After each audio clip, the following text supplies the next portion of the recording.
If your plumber doesn't stop the flow, you get a new plumber. If your doctor brings you pain, you get a new doctor. So why on earth do we keep sending bozos like Michael Bennet back to Washington when they fail to get anything done? Bennet and Obama have failed to turn this economy around, and Senator Bennet wants us to send him back to D.C.? I have a better idea. Send me to Washington, and if I can't make a difference, I'll voluntarily come back after just one term.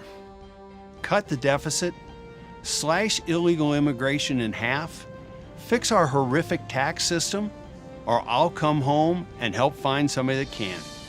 That's my product guarantee. I'm Robert Blaha, and I approve this message.